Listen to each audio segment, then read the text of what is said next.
الطيبين الطاهرين المعصومين المنتجبين لا سيما على بقية الله في الأرضين وحجته على العالمين واللعن الدائم على أعدائهم ومنكري فضائلهم وغاصبي حقوقهم أجمعين من يوم ظلمهم وغصبهم وعداوتهم إلى يوم الدين. بسم الله الرحمن الرحيم. اللهم كن لوليك الحجة ابن الحسن صلواتك عليه وعلى آبائه في هذه الساعة وفي كل ساعة وليا وحافظا وقائدا وناصرا ودليلا وعينا حتى تسكنه أرضك طوعا وتمتعه فيها طويلا.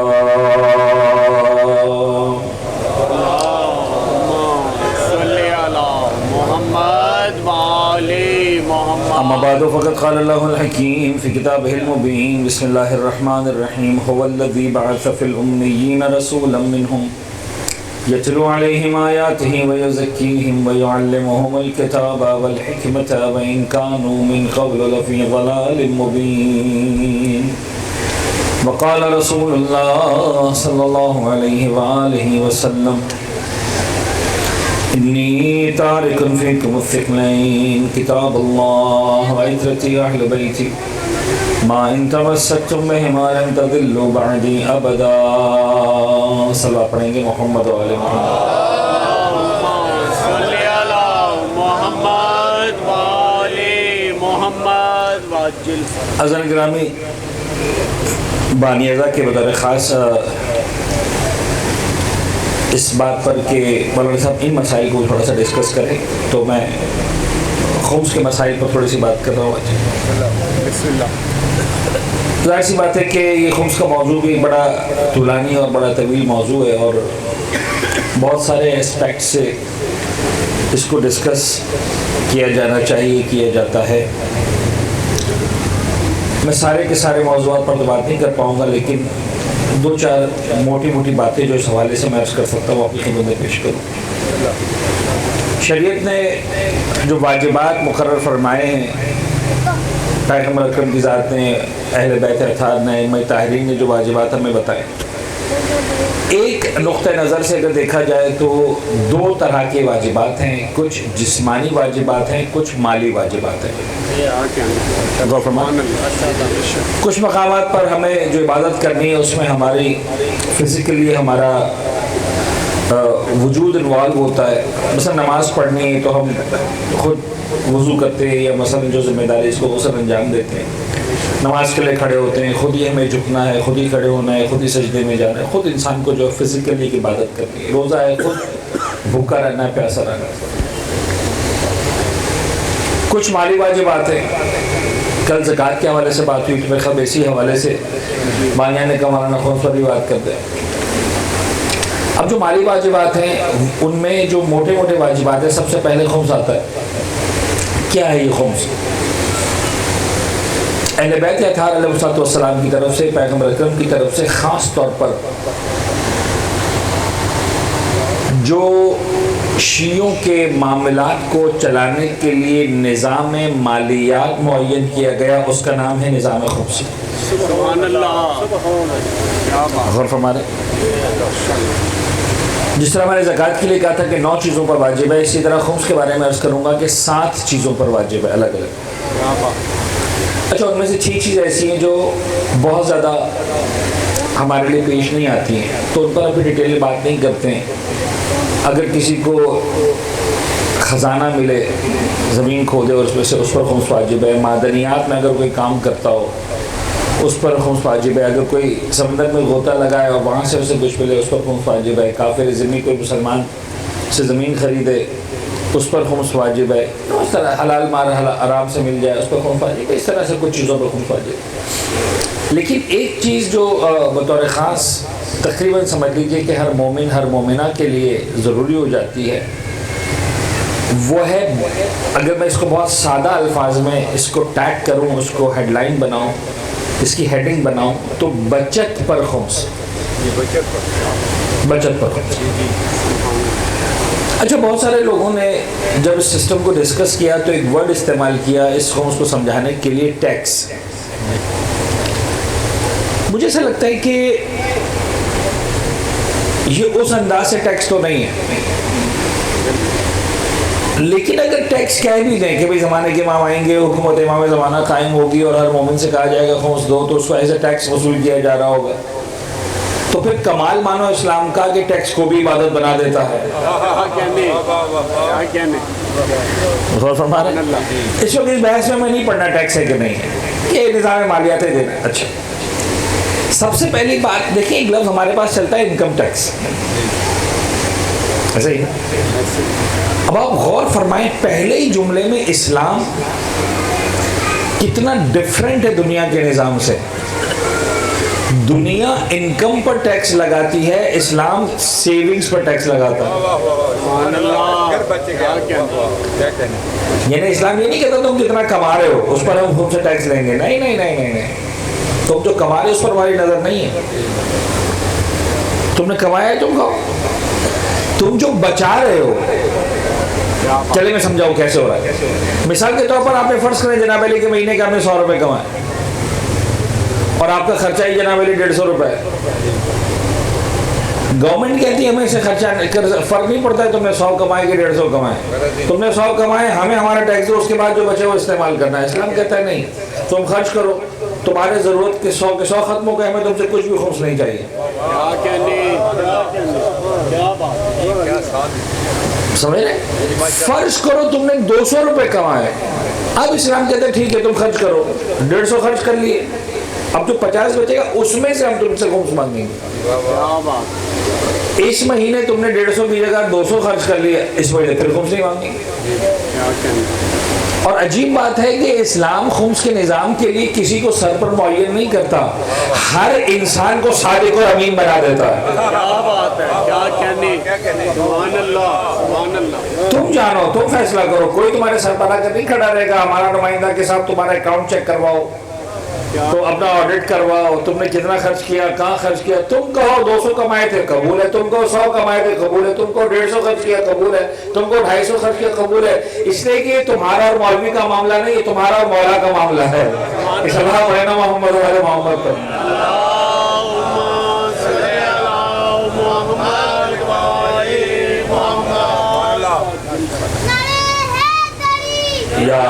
جزاک اللہ۔ میں دنیا میں کہہ سکتا ہوں کہ ایک ایسی مجلس بھی میں نے پڑھی جہاں خمس کے مسائل بتائیں اور نعرہ لگائے مولا کے نام کا۔ اس اللہ پڑھے نا محمد والے محمد کی ذات، اللہم صلی علی محمد خدا سلامت رکھے۔ تو سر میں چاہ رہا ہوں کہ خمس کا چھوٹا سا فارمولہ سادہ ترین الفاظ میں آپ کو بیان کروں، 1-2 دن لگیں گے مجھے لگتا ہے چھوٹی چھوٹی 2-4 باتیں بتانے میں، تو آج بنیادی بات بتا رہا ہوں کہ بھائی آپ سمجھ لیں بہت سادہ الفاظ میں، میں اس کا فارمولہ بناتا ہوں A - B = C، simple. A stands for your income، جو آپ نے کمایا، لفظ پہ غور کیجئے گا، کسی بھی حلال طریقے سے، آپ نے جاب کر کے کمایا، بزنس کر کے کمایا، ٹریڈنگ کر کے کمایا، ٹیوشن پڑھا کے کمایا، چوکیداری کر کے کمایا، ڈرائیوری کر کے کمایا، آپ سروس انڈسٹری میں تھے، آپ گڈز انڈسٹری میں تھے، آپ ٹرانسپورٹیشن کے اندر تھے، آپ امپورٹ ایکسپورٹ کے اندر تھے، آپ ٹریڈنگ کے اندر تھے، what ever was your source of business, what ever is your source of income, کسی طریقے سے بھی آپ کما رہے ہیں، حلال طریقہ، جو کمایا آپ نے وہ آپ کی انکم ہے، چاہے اس میں آپ کو اپنی ایفرٹ لگانی پڑی، چاہے آپ کو اپنی ایفرٹ بھی نہیں لگانی پڑی، بعض اوقات جناب علی آپ کی کوئی ایفرٹس نہیں پھر بھی آپ کماتے ہیں۔ غور فرمائے، مثلا ایسی سادہ ترین ایگزامپل آپ کے چہروں کی مسکراہٹ کے لیے بھی، مثلا مثال کے طور پر جناب علی جب آپ کا برتھ ڈے آتا ہے تو آپ کو بہت سارے گفٹ ملتے ہیں، اس میں آپ کا کیا کمال ہے؟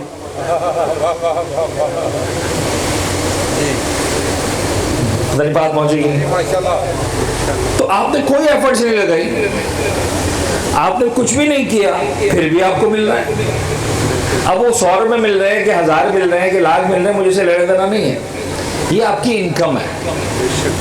ٹھیک ہے جی, جو آپ نے کمایا وہ آپ کی انکم ہے, چاہے وہ کیش صورت میں ملا, چاہے وہ ایسٹس کی صورت میں ملا, چاہے وہ گفٹس کی صورت میں ملا, آپ کو سوٹ ملا, آپ کو موبائل فون ملا, آپ کو مثال کے طور پر جوتے ملے, آپ کو موٹر سائیکل ملی, آپ کو گاڑی ملی, آپ کو مطلب you earn, this is your income. Okay جی, یہ ہو گیا اے.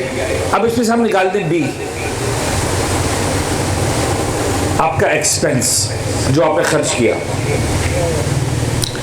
جو چیز آپ نے خرچ کر لی آپ کی جائز ضرورت ہے, آسانی کے ساتھ, سہولت کے ساتھ, چاہے اس کو ٹو این ایکسٹینٹ نیڈ نہ کہا جائے, لگژری کہا جائے, ٹھیک ہے جی تم نے استعمال کیا, اوکے. شریعت خوش ہے, پروردگار چاہتا ہے کہ انسان اس کی دیوی نعمتوں کا استعمال کرے, پروردگار پسند کرتا ہے اسی نعمتوں کا استعمال. ٹھیک ہے جی, آپ نے اس کو استعمال کیا. اب آخر میں جو بچ گیا وہ ہے سیونگ. پروردگار کہتا ہے جو تم نے بچایا ہے یہ بھی سب تمہارا ہے, اس کے 5 حصے کرو, اب 1 حصہ ہم کو دے دو. سبحان اللہ, کیا بات. اچھا ایک نظام ہے, آپ یوں سمجھ لیجیے جناب علی کہ میں چھوٹی چھوٹی ایگزامپلس دے کے بات کر رہا ہوں تاکہ بہت بڑی بڑی باتیں ہم نہ کریں. مثال کے طور پر آپ ہر مہینے مثال کے طور پر 100 روپے کماتے ہیں. اچھا یہاں پر ایک 4 لفظ سمجھ لیں, A مائنس B C, یعنی انکم, ایکسپینس, سیونگ. ایک اور چوتھا لفظ سمجھنا ہے, وہ ہے سال, یعنی ہر سال یہ فائل کھلے گی, ہر سال یہ فائل بند ہو جائے گی. تم نے اس سال میں کیا کمایا, کیا بات, کیا خرچ کیا, کیا بچایا, جو اس سال بچایا اس کا 5 پیسہ خمس کے طور پر دے دو. اگلے سال کی اگلے سال دیکھیں گے. سبحان اللہ. نہ اگلے سال کے ابھی تم پر خدا نے روزے واجب کیے ہیں, نہ اگلے سال کی ابھی نمازیں واجب کی ہیں, نہ اگلے سال کا تم پر خمس واجب کیا ہے. جب اگلا سال ہوگا تو نمازیں واجب ہوں گی, جب اگلا سال آئے گا رمضان تو روزے واجب ہوں گے, جب اگلا سال آئے گا تو خمس واجب ہو جائے گا. اگلے سال کی پرواہ اگلے سال کرے گا. ٹھیک ہے, اس سال جو آپ نے کمایا وہ انکم, جو اس سال خرچ کیا وہ ایکسپینس, جو اس سال بچایا وہ سیونگ. تو تم دیکھو 365 دنوں میں کیا کمایا تم نے. تو مثال کے طور پر فرض کر لے جناب علی, میں کہتا ہوں کہ آپ مہینہ 1000 روپے کماتے ہیں, بہت سادہ ایگزامپل دے رہا ہوں, تو سال کے اختتام تک آپ نے کتنا کمایا, 12000 روپے. 12 مہینے میں آپ نے کمائے 12000 روپے. فرض کریں جناب علی کہ کچھ بونس وونس مل گیا, کچھ ایکسٹرا کمائی ہو گئی وغیرہ وغیرہ, آپ کی 15000 روپے ہو گئے مثال کے طور پر. اب سال کا خرچہ کتنا ہے آپ کا, آپ کا سال کا خرچہ ہے 25000. تو آپ کہیں نہ کہیں سے ادھار مانگیں گے, پتہ نہیں کیا کریں گے, ٹھیک ہے نا, یا کچھ بچت کسر کریں گے, گھر میں جناب علی پیٹ کاٹ کے زندگی گزاریں گے, تکلیف میں گزاریں گے, ایسا ہی ہوگا. شریعت کہتی بابا تمہارے سال کے اختتام پر 15 کے 15000 خرچ ہو گئے, تم سے 1 پیسہ بھی خمس نہیں چاہیے, بلکہ اگر نظام صحیح طرح سے رائج ہو تو تمہیں چاہیے نہیں, تم کو ہم دیں گے. کیا کہنے, کیا بات. تم مانگنے نہ آؤ, اپنی عزت نفس کا خیال رکھو اور بات ہے, ورنہ اصولاً تم شریعت کی نگاہوں میں اس مال کے حقدار بنتے. فرض کریں آپ نے 15000 کمایا, آپ کا خرچہ 20000 ہے, تب بھی آپ سے خمس نہیں چاہیے. آپ نے 15000 کمایا, آپ کا خرچہ 15000 ہے, تب بھی آپ سے ہمیں کچھ نہیں چاہیے. اب بات ہے جناب علی, آپ نے کمایا 15000, آپ کا خرچہ ہے مثال کے طور پر 12000. آپ نے سال کے اختتام پہ 15000 روپے کمائے, لیکن آپ ہر مہینے 1000 روپے خرچ کرتے ہیں, اور آخر میں سال میں آپ کے پاس 3000 بچ گئے. شریعت کہتی دیکھو یہ ابھی 3000 بچ گئے نا, ٹھیک ہے یہ کم ہے, لیکن وہ لوگ موجود ہیں جو اس کی بھی محتاج ہیں. اس 6000 کے 5 حصے کرو, کتنے بنیں گے 5 حصے, 600 روپے. ٹھیک ہے نا, 600 بنیں گے. تم یہ 600 روپے رائے خدا میں خرچ کر دو, 24 تمہارے, 2400 تمہارے. اچھا رائے خدا میں خرچ کر دو اپنی مرضی سے نہیں, تمہیں دینا ہے کس کو, امام معصوم اگر موجود ہیں ان کو, یا جہاں پر وہ حکم دیں. آج امام معصوم پردے غیبت میں, تم جس مجتہد کی تقلید کرتے ہو جا کر اس کو دے دیں, یا جن کو وہ اجازت دیں کہ بھئی یہ مثال کے طور پر میرے بہا پر خمس رسید کر سکتے ہیں, ان کو جا کے دے دیں. تو طریقہ کار سمپل یہی ہے. تو آپ نے جناب علی مثلا 3000 بچایا, آپ کو 600 دینا ہے, باقی سارا بھی 2400 بھی آپ کا ہے, وہ آپ جانے, آپ کا کام جانے, اس میں ہم کو کوئی اعتراض نہیں ہے. فرض کریں جناب علی آپ نے 15000 کمایا, 10000 خرچ کیا سال کے اختتام تک, 5000 بچ گیا, 5 حصے کرو 1000 روپے آپ نے خمس کے طور پر دے دینا ہے. فرض کریں آپ نے 15000 روپے کمایا, سال کا خرچہ ہی 5000 روپے آپ کا. آپ خدا نے اتنا نوازا ہے کہ آپ 3 برابر کما لیں. یہ 10 اور 15000 روپے کا سمجھ نہیں آئے گا, اس کو آپ لاکھوں میں لے کے جائیں. مثال کے طور پر آپ نے 15 لاکھ روپے کمائے لیکن آپ کا خرچہ ہی 5 لاکھ ہے. آپ نے مثلا 1.5 کروڑ روپے کمائے لیکن آپ کا خرچہ ہی مثلا 50 لاکھ روپے مثال کے طور پر سال کا. ٹھیک ہے جی, جو بچ گیا اس کا 20واں حصہ. اچھا, جیسے جیسے آپ کی بچت بڑھتی جائے گی خمس بڑھتا جائے گا. اب لوگ بڑے پریشان ہوتے ہیں, مولانا اس کا تو صرف 500 روپے خمس نکلا, میرا 50 لاکھ نکل رہا ہے, یہ کون سی شرافت ہے؟ بابا خدا کا شکر کر کے تیرا 50 لاکھ نکل رہا ہے. 50 کا مطلب ہے کہ تیری 2.5 کروڑ کی بچت ہو رہی ہے. 50 لاکھ نکلتے ہیں اس کا خمس ہے جس کی 2.5 کروڑ کی ہوتی ہے, جس کا 500 نکلتا ہے اس بیچارے کی بچت ہی 2500 کی ہوتی ہے. تو تم یہ کیوں دیکھ رہے ہو کہ اس کا 5000 نکل رہا ہے, میرا 50 نکل رہا ہے؟ یہ کیوں یہ دیکھو کہ اس کے پاس 2500 بچ رہا ہے, میرے پاس 2.5 کروڑ بچ رہا ہے. پتہ نہیں بات سمجھ میں آئی. ایک مومن آئے کہنے لگے مولانا دعا کرے میرا 10 کروڑ روپے کا خمس نکلے. میں نے کہا بدمعاش تو جو ہے نا مجھ پہ احسان نہیں کر رہا مولوی صاحب پہ کہ 10 کروڑ مجھے دے گا. 50 کروڑ بچائے گا تو 10 کروڑ خمس دینا پڑے گا. یہ سلوات پڑھے نا محمد والے محمد کی ذات.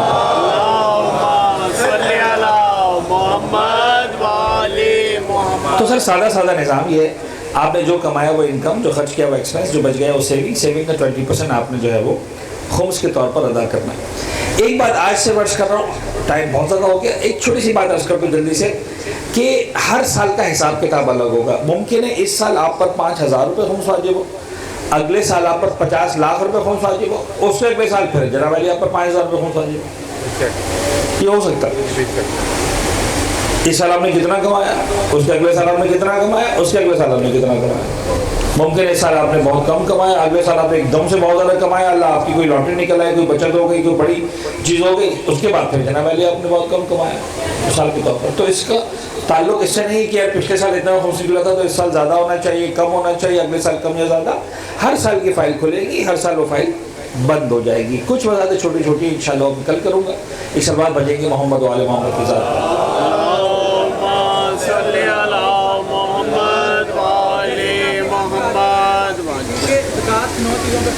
ان میں 2 سونا چاہیے, تو جس کے پاس سونا ہوگا اس کو بھی صورت اسی میں زکات پر ہے. لیکن اگر ہم فائنینشیل سسٹم دیکھتے ہیں تو اس میں جو اس ٹائم پیپر کرنسی ہے اس کی بیک پہ سونا ہے, بیک پہ سونا, یہ ایک پرومنری نوٹ ہے لیکن اس کی بیک پہ سونا ہے. تو پھر اس پہ کیوں اس پہ زکات فرض ہے یا نہیں, اس کا مجھے فوکس تھوڑا سا. جزاک اللہ. ایک سلوات پڑھے محمد والے محمد کی ذات.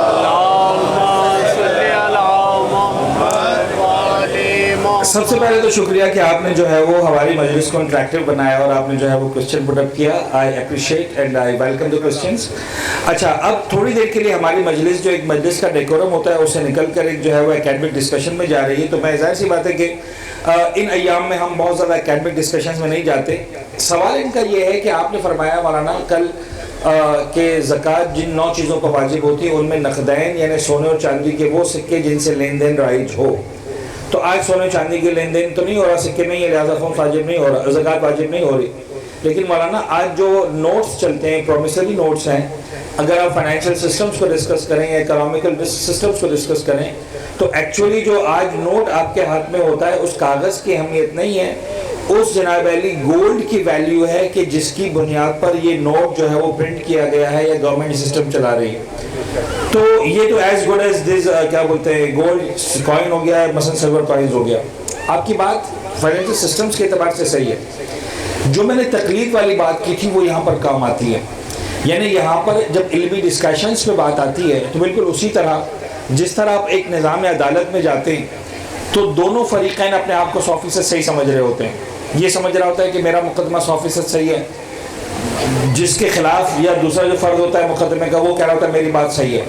اور دونوں اپنے آپ کو 100% صحیح سمجھ رہے ہوتے ہیں. وہ کہتا ہے میرے حق میں فیصلہ آئے گا, وہ کہتا ہے میرے حق میں فیصلہ آئے گا. لیکن آخر میں جج فیصلہ کرتا ہے اور اس جج کا فیصلہ آخری مانا جاتا ہے. وہ ایک کو صحیح ڈکلیئر کرتا ہے, ایک کو جو ہے وہ غلط ڈکلیئر کرتا ہے. تو علمی ڈسکشنز بالکل اجازت ہے ہمیں ڈسکس کریں. فائنلی ہم جس مجتہد کی تقلید کرتے ہیں ہمیں اس پر یہ ٹرسٹ کرنا ہے کہ اس نے اس سسٹم کو بھی سمجھا ہے اور ڈیفینیٹلی سمجھا ہے. اس نے معصومین کی احادیث کو بھی دیکھا ہے, اس نے قرآن کی آیات کو بھی دیکھا ہے, اس نے ان تمام قوانین کو بھی دیکھا ہے کہ جن قوانین پر شریعت استوار ہے, اور ان قوانین کو دیکھنے کے بعد وہ دیانتداری سے جو رائے قائم کرتا ہے وہ ہمارے سامنے پیش کر دیتا ہے کہ میں اس نتیجے پر پہنچا ہوں کہ سونے اور چاندی کے سکے سے اگر لین دین ہوگا تو زکوٰۃ واجب ہوگی, ورنہ زکوٰۃ واجب نہیں ہوگی. یہ جو ہم نے بات کی یوں سمجھ لیجئے کہ اس کو ہم اپنی علمی ٹرمینالوجی کے اندر قیاس کہتے ہیں. میں نے کل بھی ڈسکس کیا تھا اس کو, یعنی جس طرح آپ نے سونے و چاندی کے حوالے سے بات کی کہ ایکچولی یہ وہی ہے, اسی طرح سے عالم اسلام میں چھٹے امام کے زمانے میں بطور خاص, ورنہ خلافت ثانیہ کے زمانے سے مسئلہ شروع ہو چکا تھا کہ جانوروں کی حد تک مسلمانوں کے پاس گھوڑے آئے. چھٹے امام کے زمانے میں قیاس بہت زیادہ پروان چڑھا, اور اہل سنت کے ایک بہت بزرگوار عالم دین گزرے, بلکہ امام گزرے, وہ اپنے ساتھ لفظ امام کی تعبیر کرتے ہیں, امام Abu Hanifa. Imam Abu Hanifa is one of the pioneers کہ جنہوں نے دین مبین اسلام میں قیاس کی اذان شروع ہو گئی, ایک سلوات پڑھیں محمد علی محمد.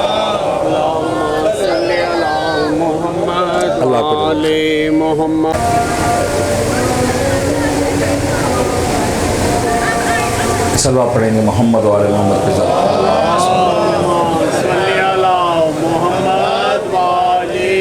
تو میں عرض کر رہا تھا کہ چھٹے امام سرکار کے زمانے میں امام ابو حنیفہ نے اس اسکول آف تھاٹ کو انٹروڈیوس کروایا جس کا نام رکھا گیا قیاس. علمی اعتبار سے قیاس کرنے کا مطلب ایکچولی ان کے پاس اور ہمارے پاس, میں نے کل بھی عرض کیا تھا اشارتاً کہ ایک بہت بڑا ڈفرینس ہے. ہم اس کو کہتے ہیں عصر تشریع, اگر میں لفظ سمجھا پاؤں, عصر تشریع یعنی وہ زمانہ جب ابھی شریعت ڈیولپ ہو رہی ہے. تو ان کے اعتبار سے پیغمبر کی آنکھ بند ہوئی, عصر تشریع مکمل ہو گیا. ہمارے اعتبار سے جب تک امامت کا سلسلہ باقی ہے عصر تشریع باقی ہے. بے شک بے شک. یعنی ایکچول وہ افراد اور وہ ہستیاں موجود ہیں جو پروردگار کی طرف سے ہمیں دین بتا رہی ہیں. بے شک. انہوں نے کبھی اب دین بتانا والا کوئی بچے ہی نہیں, تو انہیں آنا پڑا قیاس پر. قیاس کے آسان ترین معنی اگر میں آپ کو بتاؤں یعنی اپنی عقل کا استعمال, کہ بھئی دیکھو تم نے دین پڑھا, قرآن پڑھے, حدیث پڑھی, سب کچھ پڑھا, تو اب تم اتنے پڑھے لکھے ہو گئے ہو کہ جہاں تمہیں نظر آئے کہ دین نے کوئی حکم نہیں دیا تو تم اپنی عقل لگاؤ,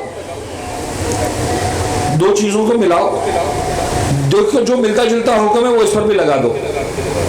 دیٹ از کالڈ قیاس. ائمہ طاہرین نے سختی سے مخالفت کی.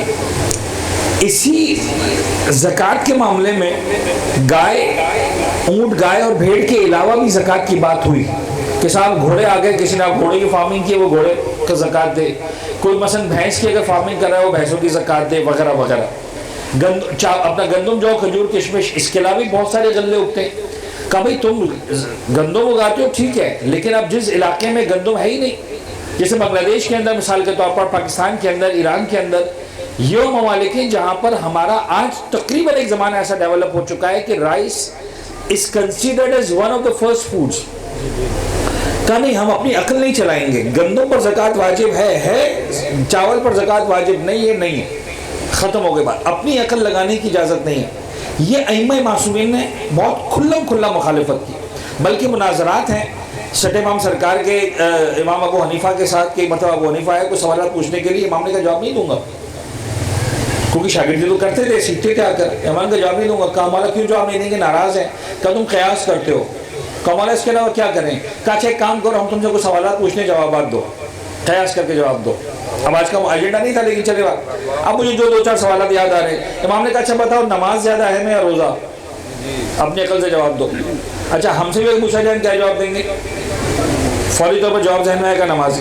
امام نے فرمایا کہ تم بتاؤ نماز زیادہ اہم ہے روزہ؟ کہنے لگا مولا نماز زیادہ اہم ہے, سیدھی بات ہے. امام نے کہا پھر کیا وجہ ہے کہ اس عورت پر نجاست کے ایام میں نماز بھی معاف ہوتی ہے, روزہ بھی نہیں رکھتی, لیکن خدا کہتا ہے نماز دوبارہ نہیں پڑھنی, روزے رکھنے. کیا بات ہے, کیا بات. اسے تو لگتا ہے کہ روزہ زیادہ امپورٹنٹ ہے.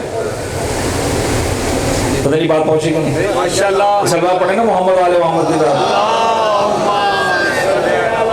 محمد والے محمد. پھر امام نے سوال پوچھا. اب بہرحال میں سوال علم اعتبار سے کر دیتا ہوں کیونکہ امام نے پوچھا, امام کی زبان سے الفاظ نکلے. امام نے فرمایا کہ بتاؤ پیشاب زیادہ نجس ہے یا منی؟ کہنے لگا سیدھی بات ہے, پیشاب زیادہ نجس ہے. امام نے کہا پھر کیا وجہ ہے کہ اگر انسان کے بدن سے پیشاب نکلے تو خدا کہتا ہے وضو کر لو, نماز کے قابل بنا دوں گا. منی نکلے گی تو جب تک غسل نہیں کرو گے نماز کے قابل نہیں بناؤں گا. زیادہ تر نجس وہ ہے. امام نے کہا اچھا بتاؤ قتل زیادہ بڑا گناہ ہے یا زنا؟ اب وہ اپنی عقل لگائے جا رہا ہے. کہنے لگا مولا سیدھی سیدھی بات ہے, قتل بہت بڑا گناہ ہے, زنا جتنا بڑا بھی گناہ ہو اس سے چھوٹا گناہ ہے. امام نے کہا کمال کی بات ہے, قتل بڑا گناہ ہے 2 گواہوں سے ثابت ہو جاتا ہے, زنا چھوٹا گناہ ہے 4 سے کم ثابت نہیں ہوتا. اچھا امام سوال پوچھے, اپنے کام کرنے لگے. کہنے لگا مولا جواب تو دیتے, کب فیصلہ کرو کہ قیاس نہیں کروں گا تو بتاؤں. اس اللہ پڑھنا محمد آل محمد کی ذات.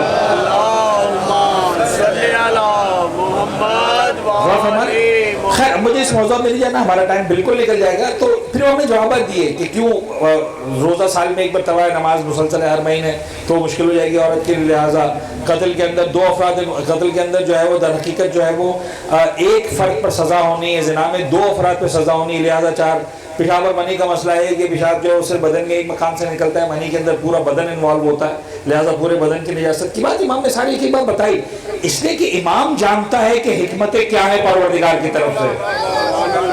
یعنی دیکھیں ایک بات یاد رکھیے گا زین گرامی, دنیا کے سارے اسکالرز بھی جمع ہو جائیں اور جب نظریہ قائم کریں گے تو کہیں گے یار ہمارا خیال یہ ہے. امام خیال نہیں کہتا, امام کہتا ہے میں بتا رہا ہوں حق یہ ہے. کیا بات ہے, سبحان اللہ, کیا بات. نعرہ حیدری. غور فرمائیں. تو ان تمام چیزوں کو جو مجتہد ہے وہ سب دیکھے گا. تو روپے پیسے کے معاملے میں ائمہ تحریر نے سختی کے ساتھ کہا کہ صرف یہ. اچھا اسی دور میں سونے چاندی کی اور بھی بہت ساری اقسام تھیں, چاہے وہ زیورات کی صورت میں ہو, چاہے وہ سیونگز کی صورت میں. دیکھیں آج ہماری سیونگز ہم بعض اوقات پلاٹس کی صورت میں کرتے ہیں, ہم بعض اوقات جناب علی جو ہے وہ کیش کی صورت میں کرتے ہیں, بینک ڈپازٹس کی صورت میں کرتے ہیں, سرٹیفکیٹس کی صورت میں کرتے ہیں. اس دور کا انسان کیا کرتا تھا؟ اس دور کے انسان کے پاس بینکس کے آپشنز نہیں ہوا کرتے تھے, تو اس دور کے انسان کی سیونگز کے طریقہ کار بہت ڈیفرنٹ ہوتے تھے. ان میں سونے کی مختلف اقسام بھی شامل ہوتی تھی ادر دین گولڈ کوائنز. امام نے کہا نہیں سکے پر ہے, اس کے علاوہ نہیں ہے. تو اس کا مطلب یہ ہے کہ دیکھیں 2 چیزیں ہوتی ہیں. ایک مرتبہ ہے کہ میں کہوں زکوٰۃ سونے پر واجب ہے, ایک مرتبہ میں نے کہا زکوٰۃ سونے کے سکے پر واجب ہے. کیا بات. اگر سونے پر واجب ہوتی بات اور آ جاتی, سونے کے سکے پر بات اور. اچھا آگے آرگومنٹس مکمل ہو جائیں گے. اب مجتہد نے ڈیسائیڈ کرنا ہے. میں اور آپ اپنے سسٹم میں رہتے ہوئے پابند ہیں اپنے مجتہد کے, یعنی جو عالم اسلام میں عالم تشیع کی جو ہماری جیت ہے آج تک حلال و حرام دونوں معاملات میں, ہماری جیت یہی ہے کہ ہم لاوارث نہیں ہیں, ہمیں ایک سسٹم کے تحت کسی کے حوالے کیا گیا. اور بہرحال ان مراجعین کرام نے بڑی تفصیل کے ساتھ دین کی باریکیوں کو ریسرچ ڈسکس کرنے کے بعد یہ ڈیسائیڈ کیا ہے.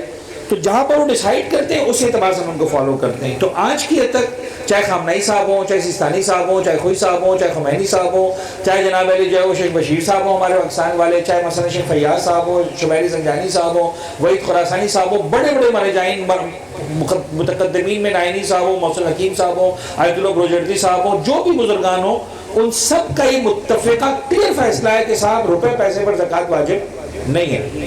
مرحوم آیت اللہ شہید باقر الصدر فرمایا کرتے تھے کہ یہ بنتی ہے کہ زکوٰۃ جو آپ نے بات کی ہے, لیکن ہمارے بہت سارے علماء کہتے ہیں کہ بات ذہن میں رکھیں کہ واجب نہیں ہے, مستحب ہے, ثواب ہے کہ تم دے دو.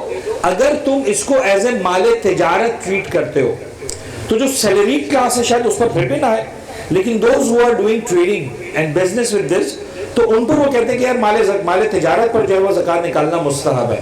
تو مال تجارت میں اگر آپ کے پاس گڈز ہیں تو آپ گڈ کی زکوٰۃ نکالیں. مستحب کا مطلب اگر آپ دیں گے تو یقیناً رب العزت کی بارگاہ میں ثواب کے حقدار قرار پائیں گے, لیکن اگر آپ نہیں دیں گے تو گناہگار قرار نہیں پائیں گے. یہ بالکل نماز شب کی طرح سے 5 نمازیں پڑھنا واجب ہے, نہیں پڑھو گے تو گناہگار ہو. نماز شب جناب علی کیا ہے, اگر آپ پڑھتے ہیں تہجد کی نماز بہت اچھا ہے, نہیں پڑھیں گے تو پھر اس دن آپ پر انگلی اٹھا کر آپ کو گناہگار نہیں بنائے گا.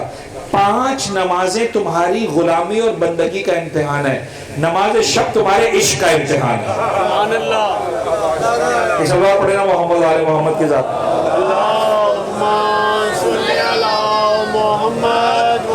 چلیں اب بات آ گئی تو میں کچھ پوچھنا چاہ رہے ہیں, بات کرنا چاہ رہے ہیں. ہاں اب دیکھیں ہم کسی مجھے کو اگر ہم تسلیم کر رہے ہیں, اب کوئی ایسا مسئلہ آتا ہے جس میں ان دو مجھوں میں ڈفرینس آ جاتا ہے, ڈفرینس اوپینین آ جاتا ہے, اس کیس میں ہم کیا کریں؟ اس کو میں کل ڈسکس, میں نے آپ سے وعدہ بھی کیا تھا 2 دن پہلے کہ تقلید کے ایشوز کو ڈسکس کروں گا. میں سوالات آتے گئے, کل مجھے خمس کا مسئلہ مکمل, کل چلے میں تقلید کے ایشو کو, یہ جو ڈفرینس آف اوپینین آتا ہے اس کا ریزن کیا ہے؟ اصل میں ہمارے پاس میری مجبوری ہے, خدا بھائیوں کو سلامت رکھے. اچھا میرا تو دل کرتا ہے آپ 3 گھنٹے بیٹھے میں بڑا پڑھتا رہوں, بتاتا رہوں, نوکری کے نخرہ کی. ہمارے تو زمانے کے عوام کے ساتھ سیدھا سیدھا معاملہ ہے کہ مولا علم دین حاصل اسی لیے کیا ہے کہ اہل بیت اطہار کے ماننے والوں کو جو پوچھیں گے انشاءاللہ.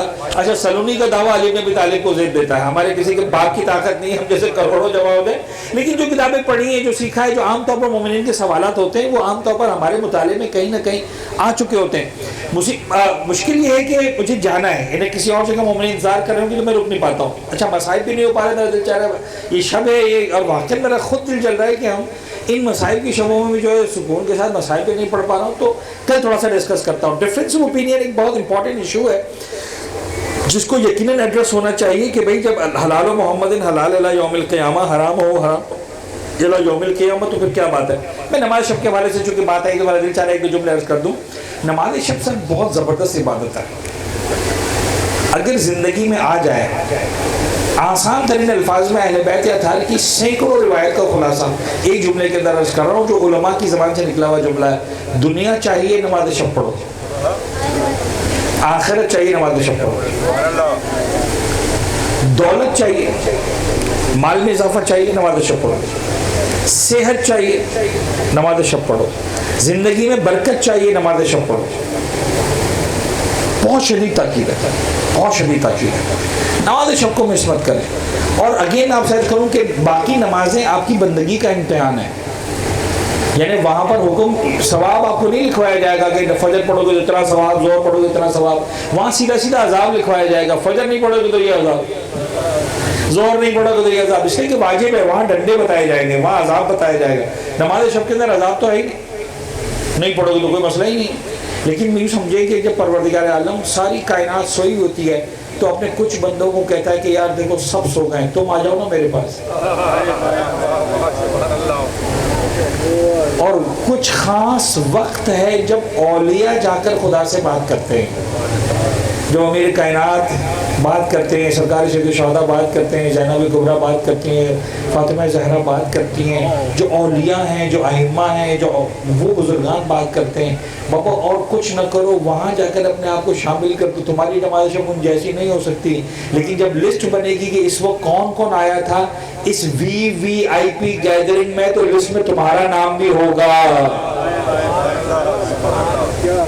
عظمت محمد و آل محمد پر بلند تر صلوات. اچھا بہت زیادہ مشکل عبادت بھی نہیں ہے. 11 رکعتیں ہیں صرف ٹوٹل, جس میں آپ کو 2 رکعت کر کے 8 رکعت نماز پڑھنی ہے. پہلے فجر کی نماز کی طرح آپ نیت کریں گے, میں نماز تہجد پڑھتا ہوں قربتاً اللہ, سنت قربتاً اللہ, 2 رکعت پڑھیں. پھر نیت کریں میں نماز تہجد پڑھتا ہوں قربتاً اللہ, پھر نیت کریں 2 رکعت نماز تہجد پڑھتا ہوں, پھر نیت کریں 2 رکعت نماز. 8 رکعت ہو گئی. 8 رکعت کے بعد آپ نے اگلی 2 رکعت پڑھنی ہے, اس کا نام ہے نماز شفا. اچھا یہ شفا بیماری سے شفا والی نہیں ہے. بیماری سے شفا ہوتی شین فے الف, یہ ہے شین فے عین, شفاعت والی. بات پہنچی نا, شفا 2 رکعت. اس کے اندر تو قنوت بھی نہیں ہے. 2 رکعت نماز پڑھیں گے فجر کی نماز کی طرح سادہ. میں بہت سادہ طریقہ بتا رہا ہوں. جو ماشاءاللہ مومنین لمبی لمبی نماز شب پڑھتے ہیں, میں ان کی بات نہیں کر رہا ہوں. ان کو پتہ ہے کیا کیا کچھ خاص سورے بھی اہل بیت نے بتائے, موقع ملے تو یہ پڑھو, اچھا ہے یہ پڑھو, وہ کی بات نہیں کر رہا. آپ سمپل فجر کی طرح پڑھیں. 2 رکعت نماز شفا یہ پڑھ لی. اب آخر میں ایک نماز پڑھنی ہے آپ کو, نماز وتر, واو تے رے, وتر, نماز وتر. 1 رکعت پڑھنی ہے آپ کو. نماز شروع کریں, میں 1 رکعت نماز وتر پڑھتا ہوں قربتاً اللہ. شروع کریں بسم اللہ الرحمن الرحیم, الحمد پڑھیں, سورہ قل اللہ پڑھیں, اس کے بعد قنوت کی یاد اٹھا دیں. اور اس قنوت کے اندر پروردگار عالم کو یہ پسند ہے کہ آپ 40 افراد کا نام لے کر دعا کریں. نام لے کر اپنی والدہ کو شامل کریں, اپنے باپ کو شامل کریں, اپنے نانا نانی کو شامل کریں, دادا دادی کو شامل کریں, دوستوں کو شامل کریں, شریک حیات کو شامل کریں, بچوں کو شامل کریں, کزنس کو شامل کریں, چچا پھوپھی خالہ ماموں, جو آپ کے 40 افراد کے نام شامل کریں. پروردگار دیکھنا چاہتا ہے تمہاری نظروں میں 40 اہم کون ہیں. تم کن 40 کی بات کرتے ہو؟ اچھا پھر ایک بات ہے، میں اب یہاں پر فقہی مسئلہ بیان نہیں کر رہا ہوں، کبھی کبھی عشق کے معاملات میں عشق سے بات کرنی چاہیے. لوگ پوچھتے ہیں مولانا 40 سے 41 کر دیں چلے گا؟ میں کہتا ہوں خدا کھوجا نہیں ہے، دے دے گا، تم کر لو، مسئلہ نہیں ہے. ایک سلوات پڑھے رہو محمد و آل محمد کی ذات.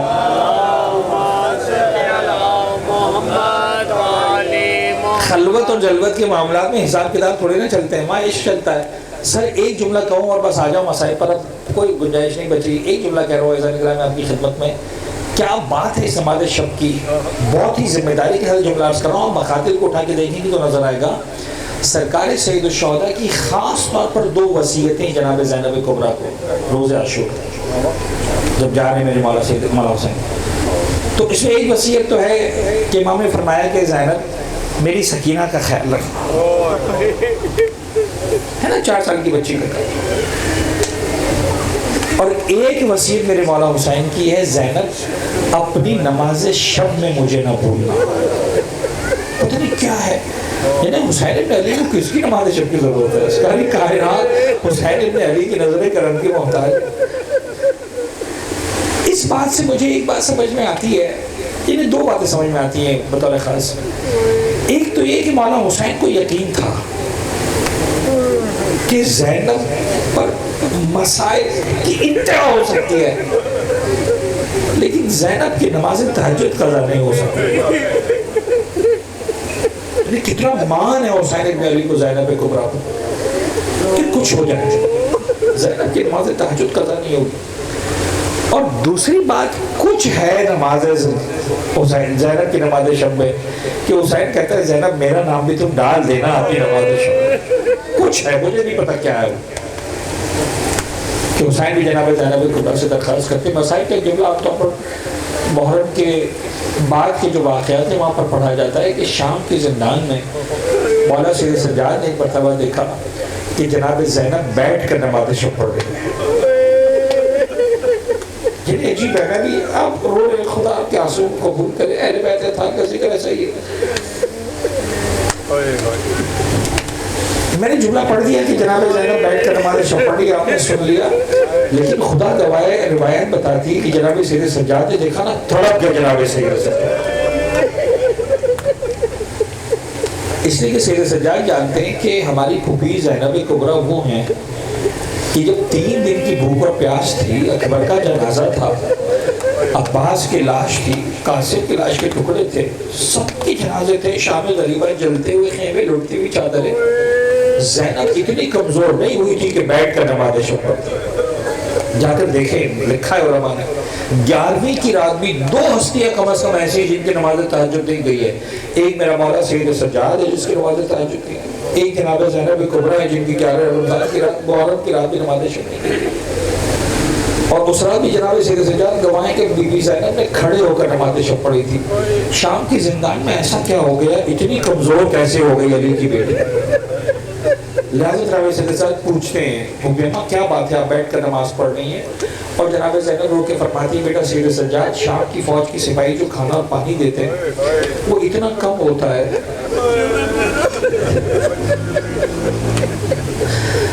میں اپنا کھانا کئی دن سے بچوں کو کھلا دیتی ہوں، اپنے حصے کا پانی بچوں کو پلا دیتی ہوں، میرے پاس بچتا کچھ نہیں.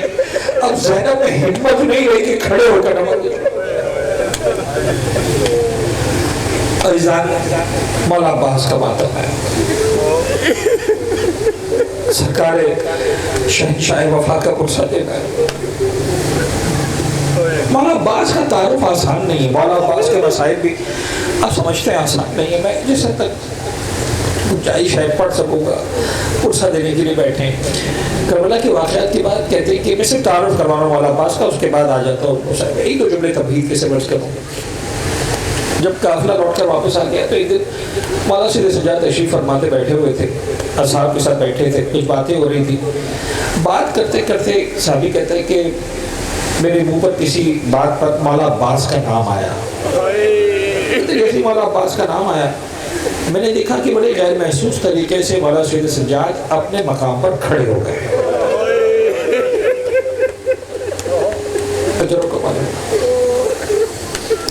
سمجھ میں نہیں آیا کہ کیا ہوا، کہ واقعا یہی تھا کہ مولا عباس کے نام پر کھڑے ہوئے ہیں یا کسی اور وجہ سے امام نے قیام فرمایا، سمجھ میں نہیں آیا۔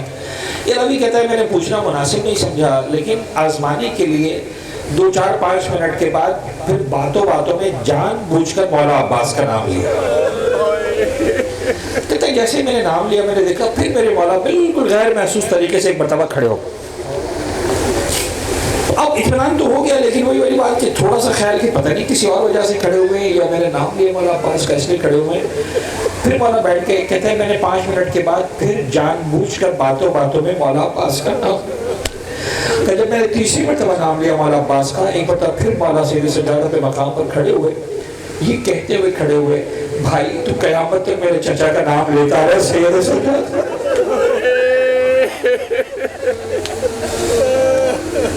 تجھے نہیں پتا ہمارے چچا عباس کے اوپر کتنے احسانات، کون ہے ہمارا چچا، سب بس حضرت اللہ آپ نے کہ مجلس ایسے تو مکمل ہو جاتی ہے، لیکن آج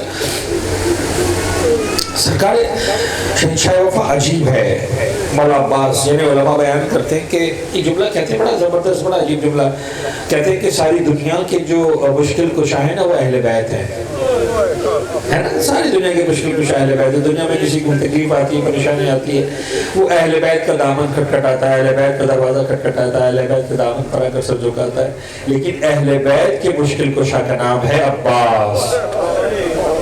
علماء کہتے ہیں آپ کربلا کے میدان میں آ کر دیکھیں 3 امام معصوم ہیں کربلا کے میدان میں، 3 بیک وقت مولا امام حسین سرکار ہیں کربلا کے میدان میں، مولا امام سجاد ہیں امام معصوم ہیں، اور تقریباً 3-3.5-4 سال کا سن امام محمد باقر سرکار ہے۔ 3 امام معصوم کے ہوتے ہوئے اگر زینب کی چادر کا آسرا ہے تو سکینہ کی پیاس کا آسرا ہے تو عباس، حسین کا قوت بازو ہے تو عباس، یہ ہے ابوالفضل عباس۔ جب آئے نا مولا عباس جناب زینب کے پاس خدا حافظی کے لیے آخری مرتبہ بی بی جا رہا ہوں، یعنی عجیب ہے یہ مناظر، خدا بھی تر جانتا ہے کیا ہے۔ جب بار بار آتے مولا حسین کے پاس، دیکھیے میں کتنا پڑھ پاتا ہوں، مولا حسین کے پاس آتے بار بار آقا مجھے میدان میں جانے کی اجازت دیں۔ اچھا کربلا کے میدان کو پتہ نہیں میں کیسے سمجھاؤں، ایک لفظ سمجھانا چاہ رہا ہوں تاکہ اس درد کو سمجھیں، اس جملے کے درد کو۔ اب اگر ایک انداز ہے سمجھانے کا بعض اساتذہ کا، کہتے ہیں کربلا کے میدان میں جو جتنا جلدی شہید ہوا اس کا غم اتنا کم ہے۔ پتہ نہیں بات پہنچی کہ نہیں، یعنی جو پہلا شہید ہے نا اس کا غم یہ ہے کہ وہ 3 دن کا بھوکا پیاسا ہے بس، جو دوسرا شہید ہے وہ 3 دن کی بھوک اور پیاس بھی لے کر گیا، ایک بھائی کا غم بھی لے کر گیا۔ سمجھ میں آ گیا؟ اب اگر یہ سمجھ میں آ گیا نا تو میں سید مولا عباس کا جملہ سمجھ میں آئے گا۔ بار بار آتے تھے مولا حسین کے پاس، رو کر ایک جملہ کہتے تھے، آقا گو کے پالوں کے لاشیں نہیں اٹھائے جاتے۔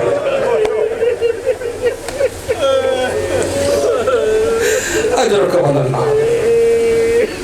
اجرکم اللہ۔ اور ہمیشہ حسین ایک ہی جواب دیتے تھے، عباس میں تمہیں کیسے میدان میں جانے دوں، تم میرے لشکر کے علمدار ہو۔ ایک ہی جملہ پورا دن مولا حسین مولا عباس یہ کہتے ہیں، عباس میں تمہیں کیسے جانے دوں، تم میرے لشکر کے علمدار ہو۔ مصائب یہ ہے ایک وقت ایسا آیا کربلا کے میدان میں جب حسین نے کہا تو عباس کے پاس جواب تیار تھا، جیسے حسین نے کہا نا عباس تو میرے لشکر کا علمدار ہے، رو کر کہنے لگے آقا آپ کو لشکر کہاں رہا جاتا ہے۔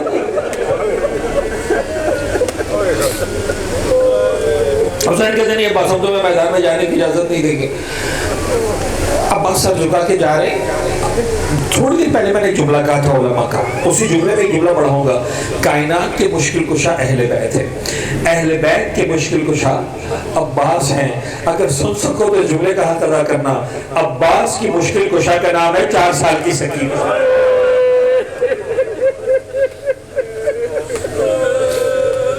کمال اللہ سامنے سے سکینہ آتی ہوئی دکھائی دی، چچا جان پیاس مارے ڈالتی ہے، میں نے بچوں سے وعدہ کیا ہے چچا پانی لے کر آئیں گے۔ کہا سکینہ جاؤ دوڑ کر جاؤ مشکیزہ لے کر آؤ۔ جناب سکینہ مشکیزہ لے کر آئی، کہا چلو ہمارا ہاتھ تھامو بابا کے پاس لے کر جاؤ، ہمیں بابا سے اجازت دلوا کر دو۔ اب یہ ہے سکینہ عباس کی مشکل کشا۔ حسین کرسی ڈال کر بیٹھے تھے، سامنے سے دیکھا عباس اور سکینہ آ رہے، خدا کی قسم عجیب قیامت کے جملے۔ پہلا جملہ مولا عباس سے کہا، کہنے لگے عباس بڑی سفارش لے کر آئے۔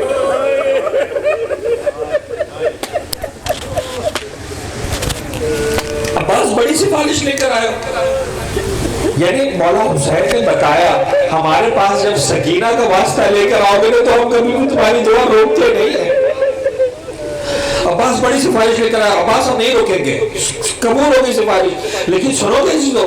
دوسرا جملہ میرے مولا نے شہزادی سکینہ سے مخاطب ہو کر کہا, کہنے لگے سکینہ ابھی تو سفارش لے کر آئی ہو لیکن بہت یاد آئے گا.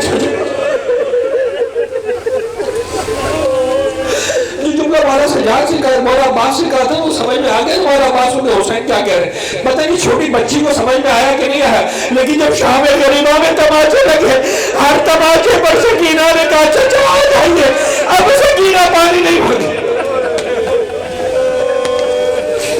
اجرکم اللہ, اجرکم اللہ.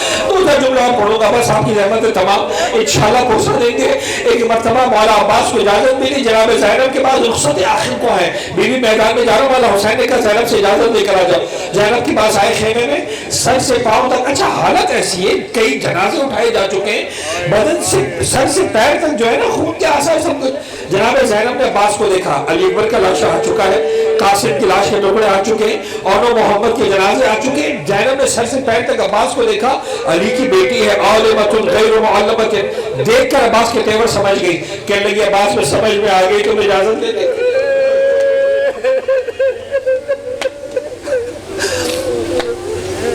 عباس آج آل محمد کی قربانی کا دن ہے, نہیں روکیں گے تمہیں, عباس جاؤ. لیکن عباس جانے سے پہلے ہماری کچھ باتیں سنتے جاؤ. اب علماء نے مختلف انداز سے, مختلف مخاطب نے مختلف ذاکرین نے مختلف باتیں کی, میں بہت خلاصہ عرض کر رہا ہوں.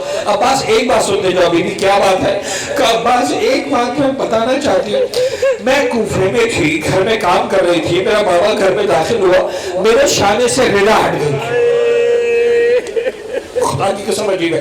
عباس میرے شانے سے ردا ہٹ گئی تھی, میرا بابا آگے بڑھا تھا, رو کر میرے شانے کا بوسہ دیا تھا, کہا تھا زینب تیرے ان بازوؤں میں رسی باندھی جائے, اس کوفے کے بازاروں میں تجھے پھرایا جائے گا, زینب صبر کرنا. کہا عباس میری بابا سے پوچھنے کی ہمت نہیں ہوتی کہ بابا کیا بات کر رہے ہو, لیکن میں سوچا کرتی تھی اگر کسی بہن کا ایک بھائی ہو تو کسی کی ہمت نہیں ہوتی اس کی طرف آنکھ اٹھا کر دیکھے. عباس میں 18 بھائیوں کی بہن, عباس جیسا کڑیل جوان میرا بھائی کس کی مجال ہوگی جو زینب کے بازو میں رسی باندھے. عباس جاؤ, آج مجھے یقین ہو گیا, اب میرے بازو میں رسی نہیں بندھے گی, سر سے ردا بچے. اجرکم اللہ, اجرکم اللہ. میرے مولا عباس اجازت لے کر جاتے ہیں, مولا حسین فرماتے ہیں عباس لڑنے کی اجازت نہیں ہے, تمہیں صرف مشکیزے سے پانی لانے کی اجازت دی گئی ہے. نہر فرات پر جاؤ, الخما پر جاؤ, پانی لے کر آ جاؤ سکینہ کے لیے, ہم تمہیں لڑنے کی اجازت نہیں دے رہے. عباس ہم یہاں پر لڑنے کے لیے نہیں آئے, ہم تو دین کو بچانے کے لیے, گلا کٹانے کے لیے, قربانی دینے کے لیے آئے. عباس جاتے نیزہ سنبھالے, علماء فرماتے ہیں مولا عباس نے جو جنگ لڑی ہے وہ تلوار سے نہیں لڑی, اجازت نہیں تھی, صرف نیزے سے جنگ لڑی. اور شیر خدا کا بیٹا ابوالفضل عباس بڑی شان کے ساتھ رجس پڑھتا ہوا, بہت مختصر کر رہا ہوں, لڑتے ہوئے نیزوں پر لاشوں کی لاشیں گراتے ہوئے ایک مرتبہ میرا مولا فرات کی ترائی میں پہنچتا ہے. بہت عجیب باتیں ہیں جو یہاں پر علماء نے مخاطب نے لکھی ہے. فرات کی ترائی پر پہنچے, اپنے مشکیزے کو بھرا, چلو میں پانی لیا, ایک مرتبہ پانی فرات کے سینے پر مار دیا. فرات یاد رکھنا جب تک سکینہ پیاسی عباس پانی نہیں پیا. اچھا ادھر سکینہ دیکھ رہی تھی کہ چچا کا علم جا رہا ہے. جب فرات کی ترائی کا علم اترا نا, سکینہ خوش ہو گئی, بچوں آ جاؤ میرا چچا پانی لے کر آ, بچوں آ جاؤ میرا چچا پانی لے کر آ. اب کچھ دیر کے بعد میرے مولا عباس کا علم دوبارہ ترائی سے برآمد ہوا. سکینہ خوش ہو گئی, بچوں آ جاؤ, میں سب کو پانی پلاؤں گی, میں سب کو پہلے پانی دوں گی, اس کے بعد میں خود پانی پیوں گی. اب مولا عباس آ رہے ہیں, عزاداران میں کیسے عرض کروں, سمجھ میں نہیں آتا کیا مسائل میں کیا درد ہے.